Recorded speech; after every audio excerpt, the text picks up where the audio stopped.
नमः श्रीवर्धमानाय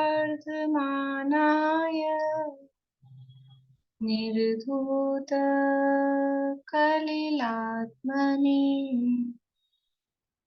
सालोकानां त्रिलोकानां यद्विद्यादर्पणाय ते यद्विद्यादर्पणाय ते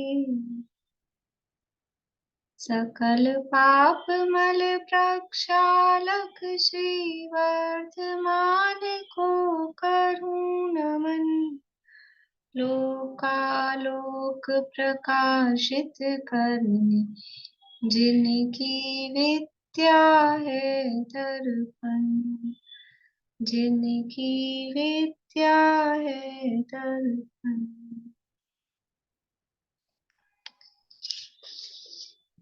श्लोक पाठ करेंगे।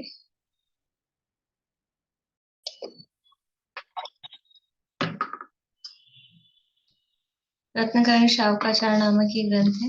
इसका पहला सम्यक दर्शन अधिकार अपना संपन्न हुआ है और उसके बाद में जो परिशिष्ट दिए हैं, परिशिष्ट ये वचनिका में भी नहीं है, ये ग्रंथ के संपादन कर्ताओं ने विषय वस्तु से संबंधित जो प्रकरण अन्य ग्रंथों में दिया गया है सम्यक्त से संबंधित, तो वो यहाँ पर दिया है। तो पहले फर्स्ट पोर्शन में सम्यक्त की महिमा संबंधी जो अन्य ग्रंथों में उदाहरण थे वो दिए, और फिर दूसरे में मिथ्यात्व की, समझ लीजिए मिथ्यात्व का अभाव कितना आवश्यक है, ग्रहित मिथ्यात्व की मुख्यता से अग्रहित मिथ्यात्व का त्याग करना अनिवार्य है सम्यक दर्शन की प्राप्ति के लिए।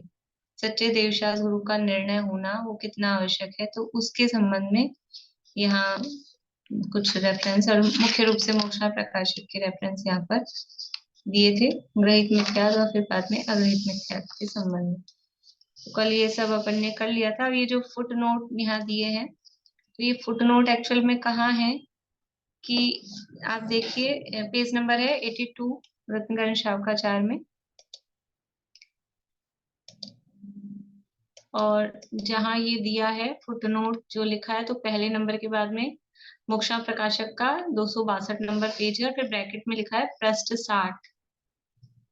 तो ये जो अपने ग्रंथ में हमने 60 नंबर पेज पे, क्योंकि ये प्रकरण है वो लब्धियों वाला प्रकरण है, तो 60 नंबर पेज पे आप देखिए एक जगह वहां एक नंबर डला है बीच में, जहाँ करण लब्धि हेडिंग है, वो पैराग्राफ जहाँ पूरा हो रहा है वहां पर एक नंबर डला है, तो वहां का फुटनोट ये यहाँ छपा है। ठीक है, वो वहीं नहीं छपा, वो पुरानी समझ लो पुरानी सेटिंग होगी जो भी, तो वहां नीचे नहीं आके लास्ट में आया, पूरे चैप्टर के लास्ट में। मतलब पहले ऐसा चलता था कि वो लास्ट में आते थे, तो ये पता नहीं पुराने स्टाइल से ही पीछे लास्ट में दिया है। तो थोड़ा सा प्रकरण ख्याल में आया, वहां जो 3 प्रकार के सम्यक्त की चर्चा जहाँ चल रही थी, सम्यक्त के भेद प्रभेद बताए थे, फिर वो प्रथमोपशम सम्यक्त के लिए 5 लब्धियों की अनिवार्यता है, तो उसमें से शिवोपशम विशुद्धि देशना प्रायोग्य लब्धि तक की चर्चा होने के बाद में एक करण लब्धि की बात यहाँ पर हुई थी कि ये जो 5वीं करण लब्धि है ये भव्यों के होती है, अभव्यों के नहीं होती। थोड़ा सा 60 नंबर पेज से पढ़ते हैं ताकि हमको समझ में आ जाए कि फुटनोट में बात कहाँ से आई है। 60 नंबर पेज निकाल लीजिए रत्नकरण शावकाचार्य में। करण लब्धि भव्यों के ही होती है, अभव्यों के नहीं होती। अधय करण, अपूर्व करण, अनिवृत्ति करण, ऐसे 3 करण हैं। यहाँ करण का अर्थ कषायों की मंदता से होने वाले विशुद्धि रूप आत्म परिणामों से है। करण किसे कहते हैं? जो आत्मा के परिणामों को करण कहते हैं, और यहाँ पर जो कौन से परिणामों की बात है? विशुद्धि रूप परिणाम।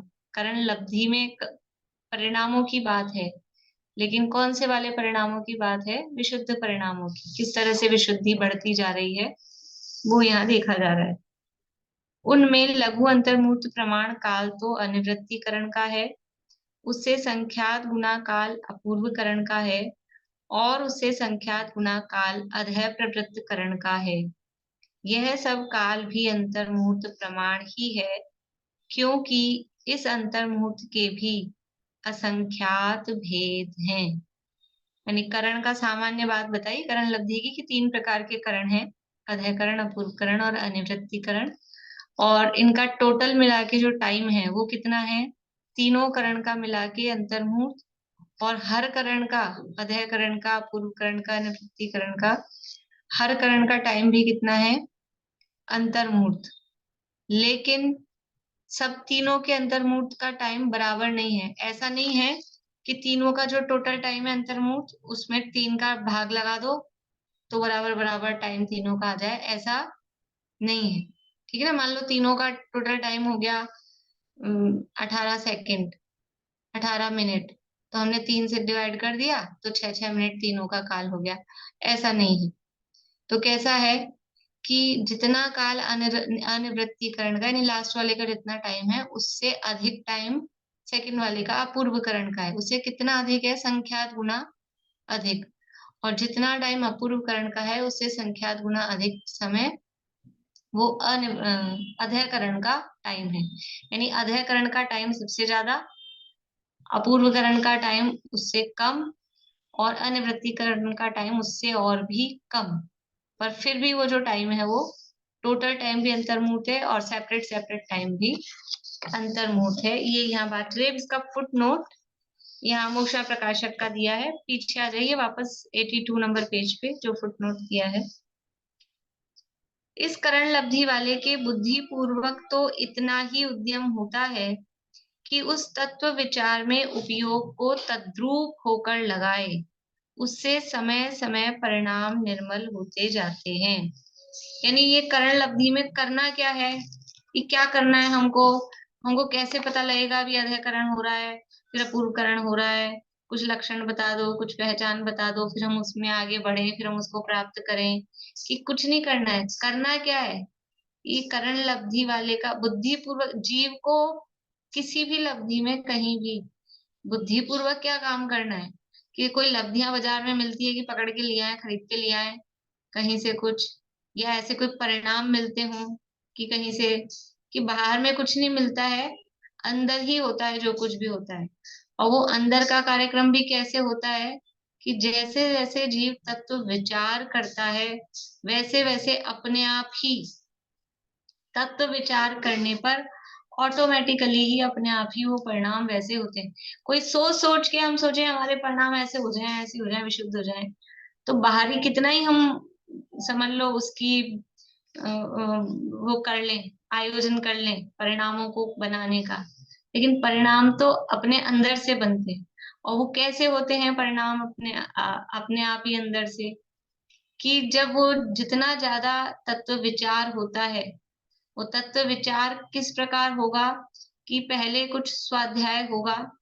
स्वाध्याय का मतलब है कि कोई जरूरी नहीं बहुत सारे शास्त्र ही पढ़े हों, पर जो भी जिनवाणी की बात है, उपदेश है, वो कुछ सुना होगा, पहले उपदेश सुना होगा, यानी देशना लब्धि प्राप्त हुई होगी, तब फिर वो विचार चलेगा। तो कुछ स्वाध्याय हो, उसके बाद में तत्व विचार हो, तो जितना तत्व विचार होगा, जितनी गहराई में तत्व विचार होगा, तभी वो विशुद्धता अपने आप बढ़ती है। सोच सोच के कि हम विशुद्धता बढ़ाएं बढ़ाएं, सोच सोच के विशुद्धता नहीं बढ़ती है, अपने आप ही स्वयं ही। तो बुद्धि पूर्वक तो क्या काम करना है जीव को, बुद्धि पूर्वक तो तत्व विचार में उपयोग लगाना है। जो पढ़ा है, जो उपदेश में सुना है, जिनवाणी में जो पढ़ा है, उसको घोलन मनन चिंतन, कि ये ऐसा है कि नहीं है वस्तु स्वरूप, वो वस्तु स्वरूप दिखाई देता है कि नहीं दिखाई देता है, और जब दिखाई देता है तो फिर उस पे कुछ चिंतन मनन विचार वो चलता है कि नहीं चलता है। तो ये तत्व विचार चले, ये बुद्धिपूर्वक काम है। फिर क्या होता है कि इस करण लब्धि वाले के बुद्धि पूर्वक तो इतना ही उद्यम, उद्यम मतलब इतना ही उसका काम है, इतना ही उसका पुरुषार्थ है, कि उस तत्व विचार में उपयोग को तद्रूप होकर लगाए, उससे समय समय परिणाम निर्मल होते जाते हैं। हमने आवश्यक पढ़े थे, याद आ रही थोड़ी बहुत बातें आपको, आवश्यक होते हैं अध्ययन में पहले, समय समय अनंत गुणी विशुद्धि। तो ये अनंत गुणी विशुद्धि कैसे हो रही है, कि हर समय परिणाम निर्मल हो रहे हैं, हर समय, हर समय। थोड़ा बहुत आप लोगों को ध्यान होगा ही। अधःकरण, अपूर्वकरण और अनिवृत्तीकरण में क्या है इनका, समझ लो स्वरूप क्या है। अधःकरण का, अपूर्वकरण का और अनिवृत्तीकरण का हमने तीन तीन पॉइंट, मतलब वो चार टाइप जैसा देखा था। कौन बता रहे हैं? बोलिए सुनीता आंटी। अतः पर्वतकार में तो है, जीव के समान परिणाम भी हो सकते हैं, असमान भी हो सकते हैं, मतलब एक समय में। एक जीव के किसके समान? मतलब जो दूसरे वाला जीव है, दूसरा वाला जीव आएगा, उसके मतलब उसके पहले वाले जीव से समान भी हो सकते हैं और असमान भी हो सकते हैं। और अपूर्ण कारण में जीव के परिणाम मतलब समान भी हो सकते हैं, और पीछे वाला जो जीव होगा, दूसरा वाला जीव होगा, उसका असमान ही होंगे परिणाम। और तीसरे में पहले के और दूसरे के, पहले के तो एक से ही परिणाम होंगे, और जो दूसरा वाला जीव होगा उसके पहले वाले के समान नहीं होंगे, उसके असमान ही होंगे। ठीक है, आपने बता दिया, मतलब आपका भाव तो मैं समझ गई कि आपको पता है, लेकिन थोड़ा सा बोलने में थोड़ी कमी है। तो बोलने की कमी पूर्ति कौन करेंगे? आप मतलब आप बोल नहीं पा रहे, आप समझ तो पूरा गए हैं, ये मेरे को समझ में आ गया। बोलिए निशा आंटी। कर पहले वाला कौन सा है? अधःकरण। अधःकरण में जो जीव स्थित होते हैं, उन भिन्न समयवर्ती वाले जीवों के परिणाम भिन्न भी हो सकते हैं, समान भी हो सकते हैं। और अपूर्वकरण में तो अपूर्व अपूर्व ही होंगे, और दो समान तरह के, समयवर्ती। हाँ, हाँ, दो तरह, वो समान एक समयवर्ती। तरह का उन्होंने बताया, दोनों तरह का बताना है ना। एक समान समयवर्ती जीव, एक भिन्न समयवर्ती जीव। अब बताइए समान समान समयवर्ती का समयवर्ती क्या है? जीवों के परिणाम भी भिन्न भी हो सकते हैं और समान भी हो सकते हैं। अपूर्वकरण में तो अपूर्व अपूर्व ही होंगे। अपूर्वकरण में जो जीव होते हैं, आगे आगे के जीवों के परिणाम अपूर्व अपूर्व ही होते जाते हैं। नहीं, नहीं, बात तो सही है, पर वो उतना ही आ रहा है जितना उन्होंने बताया। और अनिवृत्तीकरण में जो जीव होते हैं, प्रत्येक समय के जीवों के परिणाम एक जैसे ही होते, जो मतलब एक समय में जितने जीव रहेंगे उनके परिणाम इक्वल होंगे, अगले समय में जो जीव रहेंगे उनके परिणाम भी इक्वल रहेंगे। तो अब गलती कहाँ हुई वो पता नहीं। गलती नहीं हुई, बस थोड़ी कमी है। मैंने आपको दो पॉइंट दिए हैं, आपको कैसे बताना है। समान समयवर्ती जीवों की अपेक्षा से परिणामों की क्या स्थिति है, और भिन्न समयवर्ती जीवों की अपेक्षा से क्या स्थिति है। तो आपने एक ही तरह की स्थितियां बताई हैं। कौन बोल रहे हैं दोनों का? बोलिए पूर्णिमा आंटी। अधःकरण में समान समयवर्ती जीवों के परिणाम समान भी हो सकते हैं और असमान भी हो सकते हैं, और भिन्न समयवर्ती जीवों के परिणाम भी भिन्न भिन्न भी हो सकते हैं और समान भी हो सकते हैं। बढ़िया, ये पहली बात। अधःकरण में समान समयवर्ती जीवों के परिणाम समान है, समान दोनों। अब अपन ने एक चार्ट जैसा नहीं बनाया था, दो कॉलम इधर समान समयवर्ती और फिर ऊपर तीन कॉलम इधर। तो समान समयवर्ती जीवों के परिणाम समान भी हो सकते हैं, असमान भी हो सकते हैं अधःकरण में। और अधःकरण में ही भिन्न समयवर्ती जीव हैं, उनके भी परिणाम समान भी हो सकते हैं, असमान भी हो सकते हैं। ठीक है, ये अधःकरण की स्थिति है। अब अपूर्वकरण में क्या स्थिति है इन दोनों तरह में?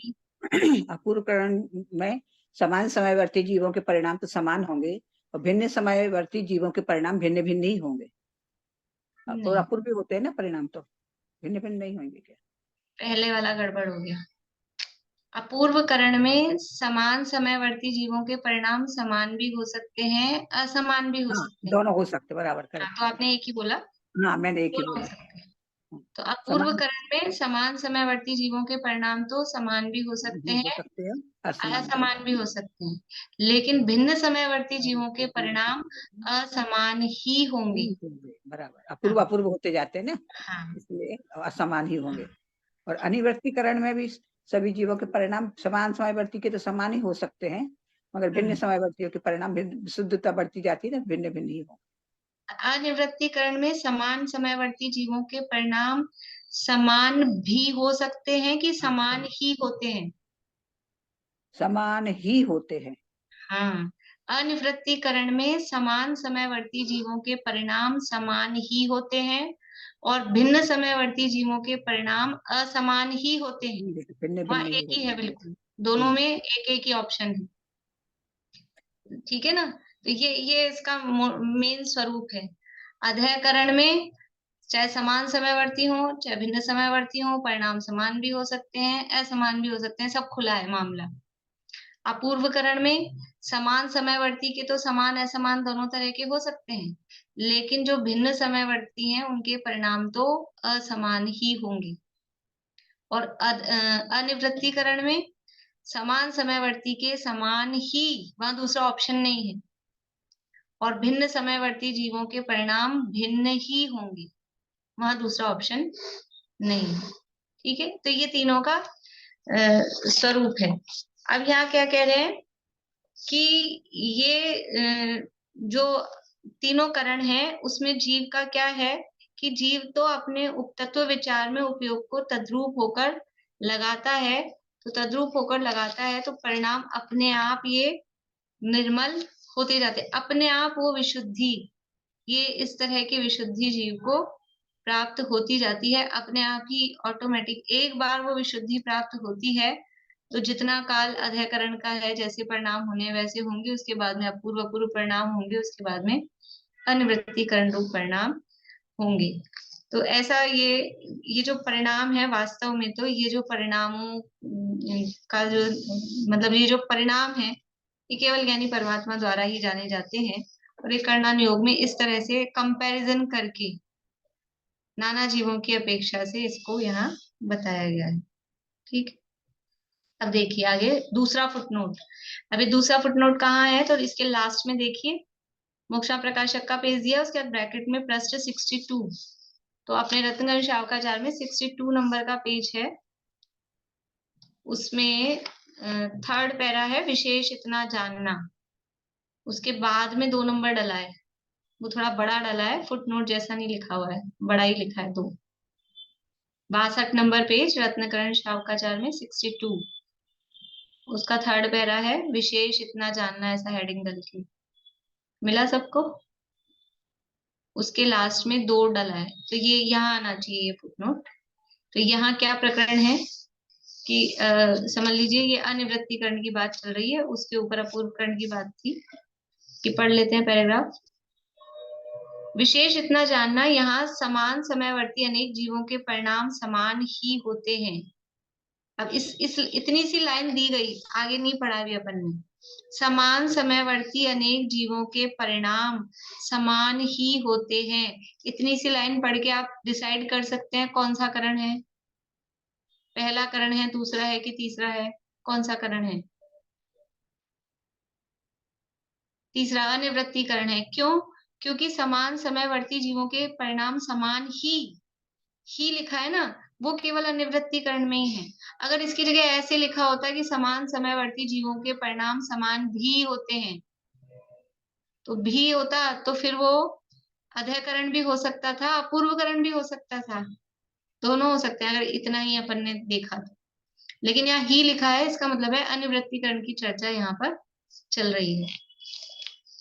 समान समयवर्ती अनेक जीवों के परिणाम समान ही होते हैं, क्योंकि जितने अनिवृत्तीकरण के अंतर्मुहूर्त के समय हैं, उतने ही अनिवृत्तीकरण के परिणाम हैं। जितने समय हैं अनिवृत्तीकरण के उस अंतर्मुहूर्त में, कितने समय होंगे अनिवृत्तीकरण के अंतर्मुहूर्त में, कितने समय होंगे? 1 2 3 4 10 12, संख्यात असंख्यात अनंत, संख्यात असंख्यात अनंत, कितने होंगे? असंख्यात समय होंगे, अनंत तो होंगे नहीं, अनंत तो 3 काल के समय ही है। और संख्यात नहीं है क्योंकि जो अंतर्मुहूर्त शुरू भी होता है वो कितने समयों से होता है? एक आवली प्लस एक समय, और एक आवली ही कितने की है? जगन्य युक्त असंख्यात समयों की। और जगन्य युक्त असंख्यात कौन से नंबर वाला है? पहले ही नंबर का है क्या? चौथे नंबर का है। तो वो तो काफी आ गया, संख्यात आ गया, 3 असंख्यातों को पीछे छोड़ के उसके बाद आया है, और ये तो मध्यम असंख्यात हुआ समझ लो, तो असंख्यात समय है।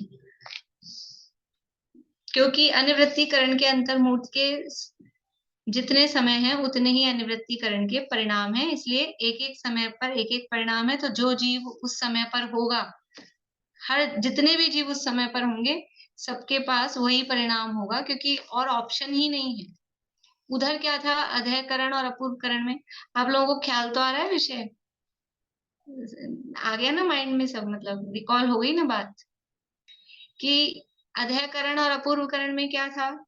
अधःकरण और अपूर्वकरण में हर समय, हर प्रत्येक समय के परिणाम असंख्यात थे, हर समय पे ही परिणाम। एक रेंज अपन ने चार्ट देखा था अधःकरण में, 1 नंबर से लेके 162 नंबर तक के परिणाम वो अधःकरण में थे। फिर उसको 39, 40, 41, 42 ऐसा करा था अपन ने, चार्ट बनाया था, ABCD से भी किया था। तो उसके 4 खंड बनाए थे। एक समय एक था और उसके 4 खंड हमने किए थे। एक समय, पहले समय के परिणाम थे 162। उस 162 में हमने 4 खंड किए थे। तो 1 से लेके 39 तक का एक ग्रुप था, फिर 40 से लेके 80 तक का एक ग्रुप था, इस 79 तक का, इस तरह के वो बनाए थे। तो वहां एक ही समय पे परिणाम, आप तो और वो ग्रुप वो छोड़ दो ब्लॉक्स, एक ही समय पे 162 परिणाम, फिर अगले समय में 166 परिणाम, फिर अगले समय में 170 परिणाम, इस तरह का उसमें उदाहरण में इस तरह का है डिवीजन अधःकरण में। तो एक ही समय पर एक परिणाम नहीं है, 162 परिणाम है। तो किसी को 1 नंबर का परिणाम हो सकता है, किसी को 10 नंबर का परिणाम हो सकता है, किसी को 100 नंबर का परिणाम हो सकता है, किसी को 120 नंबर का परिणाम हो सकता है। तो समान समयवर्ती जीवों के परिणाम भी भिन्न भिन्न भी हो सकते हैं, और किसी को 1 नंबर का परिणाम है, दूसरे को भी 1 नंबर का परिणाम है, तो समान भी हो सकते हैं। क्यों हो सकते हैं समान? देखो, समान क्यों हो सकते हैं? असमान ही हो, इतने सारी रेंज है तो सबको अलग अलग बांट दो, लेकिन परिणाम तो है असंख्यात। और हर समय में उस समय पर, क्योंकि ये जो कंपैरिजन चल रहा है ना, ये कंपैरिजन चल रहा है त्रिकालवर्ती जीवों के बीच में। ये हमने शुरू में पढ़ा था, जब करण मतलब ये जो करण हमने स्टार्ट किए थे, तो करण का मतलब ये कि त्रिकालवर्ती जीवों में ये तुलना की गई है, उनके आधार पे करण का समझ लो जो स्वरूप शास्त्र में बताया गया है तीनों काल में। आपको ध्यान हो तो उदाहरण दिया था कि आदिनाथ भगवान को अनिवृत्तिकरण के संबंध में दिया था कि जब वो अनिवृत्तिकरण में आए होंगे, फिर वो महावीरोगान का जीव शेर के पर्याय में जब आया होगा, और राजा श्रेणिक का जीव को अनिवृत्तिकरण जब हुआ होगा, हमको जब होगा, भविष्य में किसी को कभी होगा, सबको पहले नंबर पे पहले समय पे वही परिणाम होगा। तो त्रिकालवर्ती जीवों की अपेक्षा बात चल रही है। तो त्रिकाल में कोई कितने जीव होंगे जो अधःकरण को प्राप्त करेंगे? तीनों काल के मिलाकर कितने होंगे? संख्यात, असंख्यात की अनंत? कितने जीव होंगे तीनों काल में मिलाकर? अधःकरण में आने वाले जीव अनंत होंगे। अनंत अनंत जीव मोक्ष चले गए ना, और अनंत जीव मोक्ष जाएंगे, तो बिना अधःकरण के कोई मोक्ष चला जाएगा क्या? बिना प्रथमोपशम सम्यक के नहीं जा सकता है। तो अनंत जीव है। अब जीव तो है अनंत, और परिणाम कितने हैं? परिणाम असंख्यात ही है, तो रिपीट होंगे ना, इसलिए समान समयवर्ती जीवों के परिणाम समान भी होंगे और असमान भी होंगे। लॉजिक समझ में आया? बात समझ में? जीव तो है अनंत, परिणाम असंख्यात ही हैं, तो वो रिपीट तो होंगे ही ना, ऐसे कैसे काम चलेगा? लेकिन अनिवृत्तिकरण में क्या है? अनिवृत्तिकरण के जितने समय है उतने ही परिणाम है। तो जो उस समय पे जो जीव होगा, सब जीवों का वो सेम ही परिणाम होगा, और दूसरा कोई ऑप्शन है ही नहीं। कहाँ गया? 62 पेज था ना। यहाँ समान समयवर्ती अनेक जीवों के परिणाम समान ही होते हैं, क्योंकि जितने अनिवृत्तिकरण के अंतर्मुहूर्त के समय हैं उतने ही अनिवृत्तिकरण के परिणाम हैं। इसलिए प्रति समय एक ही परिणाम होता है। यहाँ जो स्थिति खंडन व अनुभाग खंडन आदि का प्रारंभ है, वह किसी दूसरे अनुपात यानी प्रमाण अनुसार ही होता है। अपूर्वकरण संबंधी स्थिति खंडन आदि तो अपूर्वकरण के अंतिम समय में ही समाप्त हो गए थे। यहाँ पर अंतरकरण विधि भी कही है, जो श्री लब्धि सार जी ग्रंथ से जानना। तो अभी अंतरकरण और ये क्या है उसके लिए यहाँ ये फुटनोट मोक्षा प्रकाशक का दिया है। पीछे आ जाइए 82 नंबर पेज पे। इस प्रकार अपूर्वकरण होने के पश्चात अनिवृत्तीकरण होता है। उसका काल अपूर्वकरण के भी संख्यातवे भाग है। अनिवृत्तीकरण का काल कितना है? अपूर्वकरण का भी संख्यातवा भाग। जब भी भाग आता है इसका मतलब वो कम हो रहा है, तो अपूर्वकरण का जितना टाइम था उससे भी कम है। मान लो अपूर्वकरण का टाइम था 16 समय और संख्यात का प्रमाण अपन मान ले 2, तो अपूर्वकरण का संख्यात का भाग मतलब 16 में 2 का भाग 2, तो 8 समय ही रह गया ऐसा। या फिर समझ लो उसका 4 मान लो संख्यात का प्रमाण, तो उसका 4 समय हो जाएगा। जितना भी है वो संख्यात का भाग मतलब कम है। अपूर्वकरण का जितना टाइम है उससे कम टाइम अनिवृत्तीकरण का टाइम है। उसमें पूर्वोक्त आवश्यक सहित कितना ही काल जाने के बाद अंतरकरण करता है। पूर्वोक्त आवश्यक सहित मतलब जो आवश्यक कहाँ हो रहे थे? अपूर्वकरण में जो आवश्यक चल रहे थे। कौन कौन से आवश्यक चल रहे थे अपूर्वकरण में? कौन कौन से आवश्यक चल रहे थे?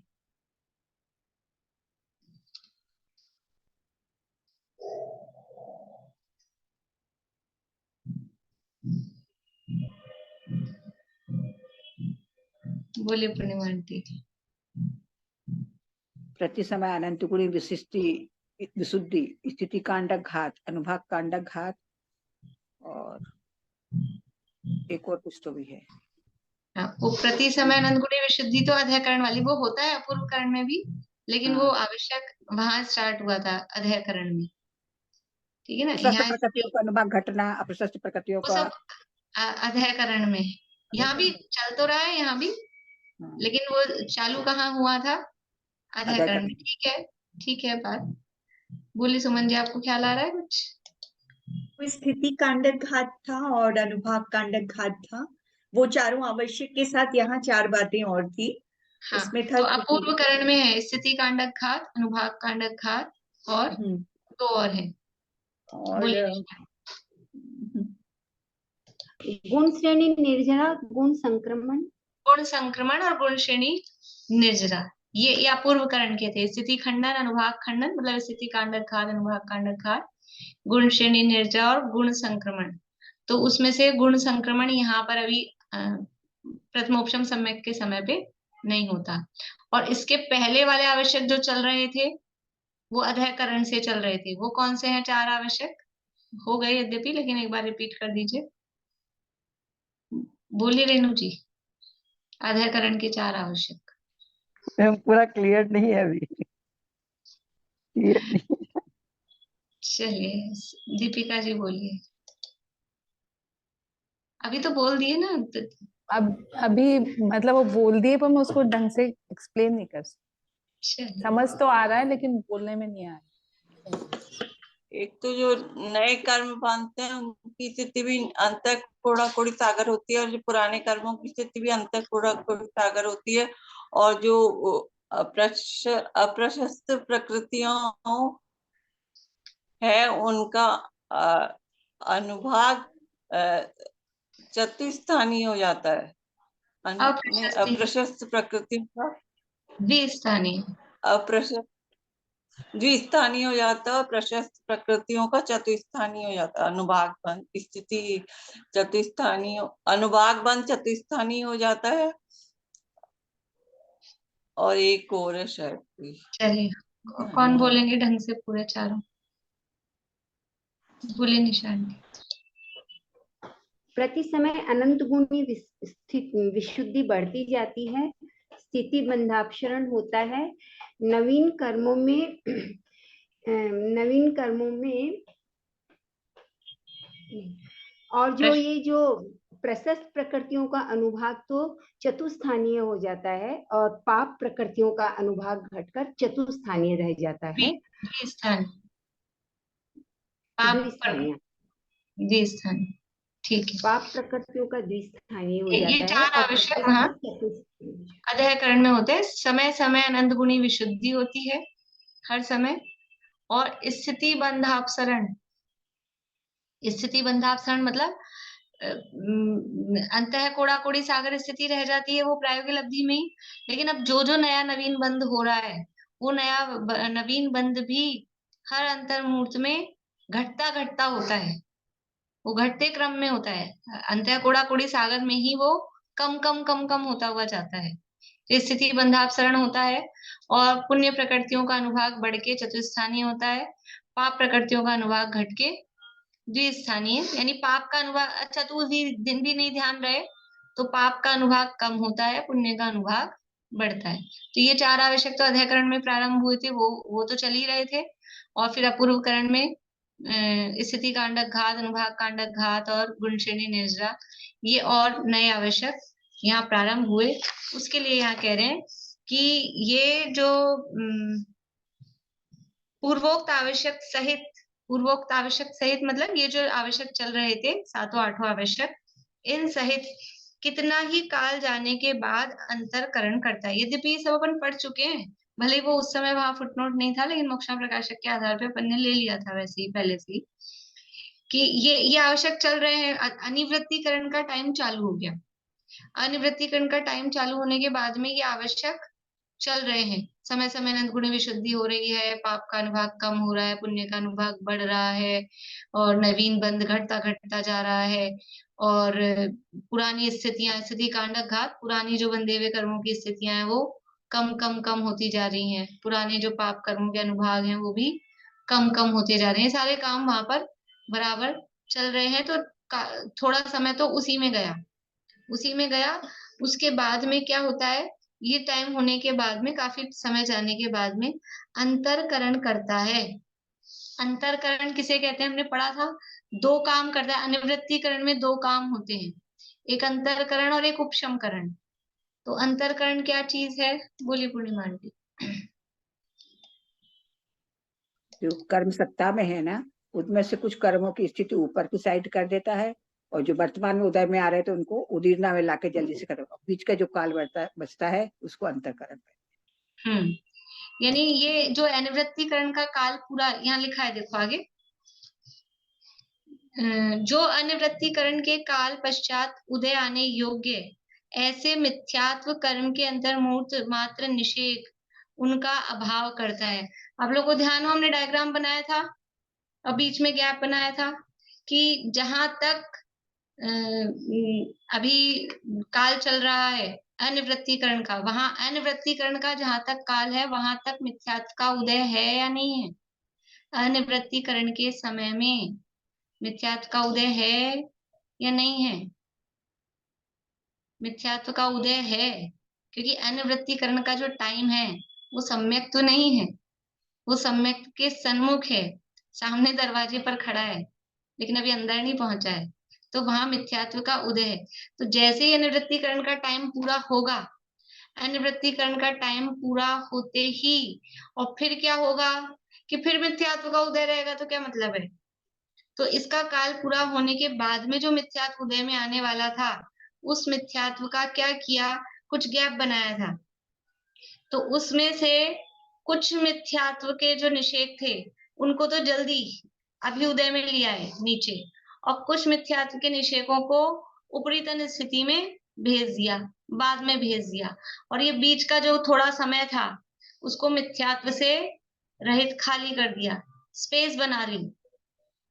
बहुत सारे उदाहरण हमने देखे थे, हम गाड़ी में 3 लोग बैठे हैं पीछे सीट पे और फिर एक कोई आ गया चौथा, तो फिर क्या करते हैं, कोई थोड़ा इधर होता है, कोई थोड़ा उधर होता है, आगे पीछे होके जगह करके बिठा लेते हैं, कहीं भी थोड़ा बहुत दबते हैं इधर उधर। तो ऐसे ही ये जो यहाँ जो निषेध थे, उन निषेधों को थोड़ा बहुत ऊपर नीचे दबाया, कुछ को ऊपर भेजा, कुछ को नीचे दबाया, और ये थोड़ी सी जगह कुछ काल वो मिथ्यात्व से खाली हो गया। तो जैसे ही अनिवृत्तिकरण का टाइम पूरा होता है और अब इस समय पर जीव आता है, तो वहां मिथ्यात्व का उदय ही नहीं रहता। मिथ्यात्व का उदय नहीं रहता तो मिथ्यात्व के उदय नहीं है, यही तो क्या है, सम्यक। सम्यक किसे कहते हैं, मिथ्यात्व का उदय। मिथ्यात्व का उदय जब तक रहता है तब तक मिथ्या दृष्टि है, मिथ्यात्व के उदय का अभाव हुआ उसी का नाम वो सम्यक तो कहलाता है। लेकिन अभी दूसरी समस्या क्या है कि जिनको ऊपर भेजा है वो ऊपर भेजा है, भेज तो दिया लेकिन बदमाशी करके नीचे कूद के आ गए तो जल्दी वो उनको सुविधा मिली भी है कि कर्म को आप कभी भी ऊपर से नीचे कूद के आ सकते हो। तो उसके लिए दूसरा काम उनको भी सेटल करना पड़ता है। तो आगे ये काम किया देखिए। तथा अंतरकरण करने के पश्चात उपशमकरण करता है। अंतरकरण कर दिया, ये जो प्रोसेसिंग हुई है इसको बोलते हैं अंतरकरण। अंतरकरण करने के पश्चात उपशमकरण करता है। अंतरकरण द्वारा अभाव रूप किए गए निषेकों के ऊपर वाले जो मिथ्यात्व के निषेक हैं उनको उदय आने के अयोग्य बनाता है। ये जो अंतरकरण किया था इसके बाद तो मिथ्यात्व रखा है, यहाँ मिथ्यात्व नहीं है लेकिन इसके ऊपर तो मिथ्यात्व रखा है। अभी ऊपर वाला मिथ्यात्व नीचे उतर के ना आ जाए, कैसे आएगा? टाइम तो है ही नहीं इनका, बिना टाइम के कैसे आ जाएगा? सरिता जी आपको समझ में आ रहा है कि नहीं आ रहा है? भाई जिसका टाइम होता है वही उदय में आता है ना। तो इनका तो टाइम ही नहीं, कैसे आएंगे? कि बिना टाइम के जो उदय में आ जाते हैं उसको उदीर्णा कहते हैं। बिना टाइम के भी उदय में आ सकते हैं। तो ये उदीर्णा होके बिना टाइम के ही नहीं आ जाएं तो उसके लिए क्या करते हैं? उसके लिए उपशमकरण किया जाता है, उनको उपशमित किया जाता है। अंतरकरण द्वारा अभाव रूप किए निषेकों के ऊपर वाले जो मिथ्यात्व के निषेक हैं उनको उदय आने के अयोग्य बनाता है। उदय आने के अयोग्य बनाता है अर्थात उनको उदीर्णा के ही अयोग्य। उदय तो टाइम है ही नहीं, जो टाइम पे उदय आते हैं उसको बोलते हैं नॉर्मल उदय, और फिर जो टाइम के बिना जल्दी आ रहे हैं तो उसको बोलते हैं उदीर्णा। तो उदीर्णा में भी उदय तो है ही, उदीर्णा हुई तो उदय में ही आया ना, लेकिन थोड़ा सा डिफरेंस में होता है। तो ये उदीर्णा के अयोग्य या उदय के अयोग्य इनको बना रहा है कि जो बाद वाली स्थिति वाले कर्म है वो जल्दी यहाँ पर उदय में नहीं आ जाए। तो जो इस समय वाले थे उनको सबको सेटल कर दिया, खाली कर दिया, और बाद वाले को डिस्टर्ब नहीं करें, उन सबको भी उपशमित कर दिया, उनको सुला दिया, सो जाओ। तो इनको उपशमित कर दिया, यहाँ से जगह खाली कर दी, तो इतना टाइम अब वो मिथ्यात्व के बिना का, तो वो सम्यक का, उपशम सम्यक का काल वो हो जाता है। इत्यादि क्रिया द्वारा अनिवृत्तिकरण के अंत समय के अनंतर, यानी अनिवृत्तिकरण का जो लास्ट टाइम था वो पूरा हुआ और उसके नेक्स्ट वाला जो समय है अंत समय के अनंतर जिन निषेकों का अभाव किया था उनका काल आए, तब निषेकों के बिना उदय किसका आएगा? अब यहाँ से जो हमने निषेक हटाए, यहाँ से यहाँ ये अनिवृत्तिकरण का लास्ट टाइम है ना, और यहाँ से हमने खाली कर दिया। अब इनका टाइम आया था लेकिन यहाँ है ही नहीं, टाइम तो आया लेकिन यहाँ से निषेक है ही नहीं, तब इसलिए लिखा कि उनका काल आए तब निषेकों के बिना उदय किसका आएगा? इसलिए मिथ्यात्व का उदय न होने से प्रथमोपशम सम्यक की प्राप्ति होती है। तो अब इस समय पे कोई मिथ्यात्व का उदय नहीं है तो जीव को प्रथमोपशम सम्यक की प्राप्ति हो जाती है। तो ये अनिवृत्तिकरण में क्या काम होते हैं? अनिवृत्तिकरण में वो जो आवश्यक चलते हैं काफी समय तक, तो प्रारंभिक समयों में तो वो आवश्यक चलते हैं, और उसके बाद में दो काम। कौन से दो काम? एक अंतरकरण और एक उपशमकरण। ये ही मेजर काम है इन, मतलब इसीलिए कहते हैं कि सम्यक्त्व का मतलब जब हम कारण देखते हैं तो करण लब्धि को कहते हैं, और करण लब्धि में भी कौन सा करण कि किसके बाद में, वो जो अपन ने शुरू में देखी थी उसकी पात्रता, तो करण लब्धि के अंतिम समय में स्थित जीव को होता है। प्रथमोपशम समय की पात्रता में देखा था ना, तो ये है करण लब्धि का अंतिम समय में जो होगा। और ये जो काम है ये अंतरकरण वाला और उपशमकरण वाला, ये काम करण लब्धि में किया जा रहा है, अनिवृत्तिकरण में किया जा रहा है। तो अनिवृत्तिकरण के अंतिम समय में जो स्थित जीव है, ये पात्रताएं पढ़ी थी ना इसी में अपन ने, वही 60 57 58 पेज के आसपास, वही वो ये सम्यक का अधिकारी होता है। इस प्रकार से ये यहाँ समझ लो वापस से वो हो गई अपनी चर्चा। फिर से आप लोगों को आधा अधूरा को जितना याद था, अपन कल से छुट्टियां कर ले। फिर दिवाली के बाद 15 तक निपट जाएगी मेरे ख्याल से। 16 से बैठ जाए फिर से, ठीक है। 16 से रख लेंगे और फिर अपन रिवीजन शुरू करेंगे। तो वो जो देव मूर्ता, लोक मूर्ता, ये है, ये तो सरल है, उसमें ज्यादा समय नहीं लगाएंगे। और थोड़ा सा ये करण वाला जो पंचलब्धि वाला प्रकरण आएगा, उसको देख के लगभग फिर 5-6 दिन बाद सैटरडे तक, कब चालू होगी, वेडनेसडे को चालू होगी शायद, तो मंडे ट्यूसडे तक अपन एग्जाम रख लेंगे। बोलिए ये दीपिका। मैं ये कह रही थी कि ये जो अपन ने अंतरकरण वाला जो टाइम पीरियड है, तो वही तो उपशम सम्यक्त्व का टाइम हुआ, क्योंकि जब वो जो स्पेस बना, वो स्पेस ही तो औपशमिक सम्यक्त्व हुआ ना। हाँ, वो तो ये स्पेस का समय है। हाँ, वही वही औपशमिक सम्यक्त्व का समय हुआ। तो वो अनिवृत्तिकरण में वो पार्ट आएगा, या अनिवृत्तिकरण के जस्ट बाद वाला? बाद जस्ट बाद वाला। अनिवृत्तिकरण के बाद बनाई है, ये जो स्पेस बनाई है ना, हाँ, अनिवृत्तिकरण के टाइम के बाद बनी है ये। बाद बनी। हम्म।